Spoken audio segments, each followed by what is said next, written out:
మిగతా వివరాలు చూస్తే ఒక ఆయన ఎమ్మెల్యే, మరొక ఆయన అక్కడి నగర పంచాయతీకి చైర్మన్. ఇద్దరు ఒకే పార్టీ నుంచి ఎన్నికైన వారే.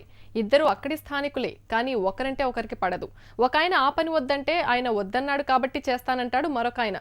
ఇలా కార్యకర్తల్లో సైతం కన్ఫ్యూజన్లో పడేశారు ఈ ఇద్దరు నేతలు. ఇంతకీ ఎవరు వారు అనుకుంటున్నారా? అయితే ఈ స్టోరీ చూడండి.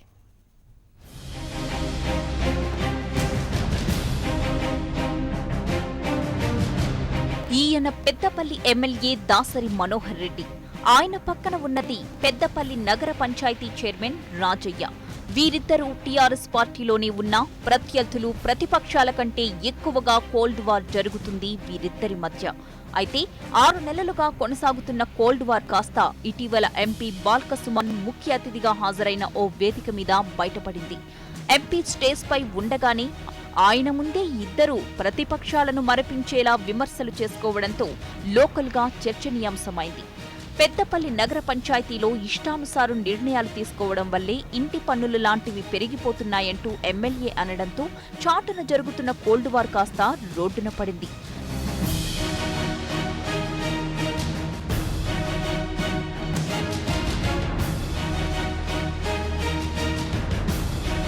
పెద్దపల్లిలో ఎమ్మెల్యే మనోహర్ రెడ్డికి ఉన్న కాలేజ్ పక్కన ఒక బావి ఉంది. అయితే కరువు దృష్ట్యా పెద్దపల్లి వాసులకు తాగునీటి కష్టాలను తీర్చడానికి బావిలో మందు పాత్రలు పెట్టి మరింతగా పెద్దగా చేయాలనేది నగర పంచాయతీ చైర్మన్ రాజయ్య ఆలోచన. అయితే మందు పాత్రల వల్ల పక్కనే ఉన్న కాలేజ్ బిల్డింగ్ కు ఇబ్బంది అవుతుంది కాబట్టి ఎమ్మెల్యే మనోహర్ రెడ్డి దానికి ససేమిరా అన్నారు. అయినా వినకుండా రాజయ్య మందు పాత్రలు పెట్టి పేల్చేశారు.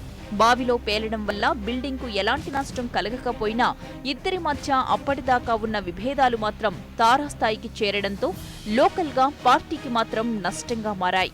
ముఖ్యంగా పెద్దపల్లిలో ఈ గొడవల వల్ల 2 వర్గాలుగా విడిపోయారు.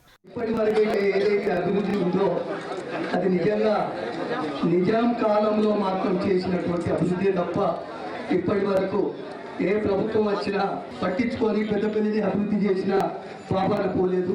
నిజాం మహాశయుడు ఈ నగరాన్ని ఒక ప్లాన్గా తీర్చిదిద్ది ఇంత చక్కటి నగరాన్ని అందిస్తే మరి దాని తర్వాత వచ్చిన ఏ ప్రభుత్వం కూడా ఈ ప్రజాప్రతినిధులు కూడా పట్టించుకోకుండా ఈ నగరము ఎప్పుడైతే నీరు పుట్టినప్పుడు ఎంత ఉందో ఇప్పుడు అంతే ఉంది.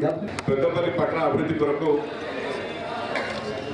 గౌరవ చైర్మన్ గారు ఇప్పుడు ఒక మాట వారు మాట్లాడడం జరిగింది. పెద్దపల్లి అభివృద్ధిని పట్టించుకునే వాళ్ళు లేరు, ఇక్కడ నాయకులు లేరు అని వారు మాట చెప్పడం జరిగింది. కానీ అది వారు ఆ మాటను వెనక్కి తీసుకోవాలని కోరుతా ఉన్నాం. పెద్దపల్లి త్రాగునీటి అవసరాలు తీర్చడానికి ఎంపీ గారు అత్యంత శ్రద్ధ తీసుకొని 34 కోట్ల రూపాయల్ని మొన్ననే మనం విడుదల చేయించడం జరిగింది. ఇందాక చైర్మన్ గారు చెప్పినట్టుగా ఎల్లంపల్లి ప్రాజెక్ట్ నుండి హైదరాబాద్ వెళ్లేటువంటి నీటి పైపులు ఏవైతున్నాయో దాని నుండి తీసుకోవాలని చెప్పడం జరుగుతూ ఉంది.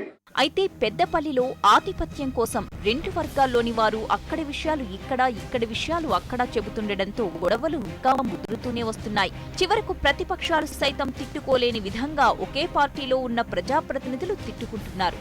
అంతేకాదు మాటలు వెనక్కి తీసుకోవాలంటూ డిమాండ్లు చేసుకుంటున్నారు. ప్రోటోకాల్ సైతం పాటించడం లేదు. ఇటీవల పెద్దపల్లిలోని మసీదుల అభివృద్ధి కోసం ప్రభుత్వం నుండి చెక్కులు రిలీజ్ అయ్యాయి. వాటిని నగర పంచాయతీ చైర్మన్ రాజయ్యకు చెప్పకుండానే ఎమ్మెల్యే మనోహర్ రెడ్డి పనిచేశారు. దీంతో దానికి కౌంటర్ ఇవ్వాలనే ఆలోచనతో పెద్దపల్లిలోని కూరగాయల మార్కెట్లో అభివృద్ధి పనులను ఎమ్మెల్యేకు చెప్పకుండానే ప్రారంభించేశారు. ఇలా ఒకరంటే ఒకరు రాజకీయంగా కత్తులు దూసుకుంటుండటంతో కార్యకర్తలు మాత్రం అయోమయంలో పడ్డారు. ఎటువైపు ఉండాలో తెలియక తికమక పడిపోతున్నారు.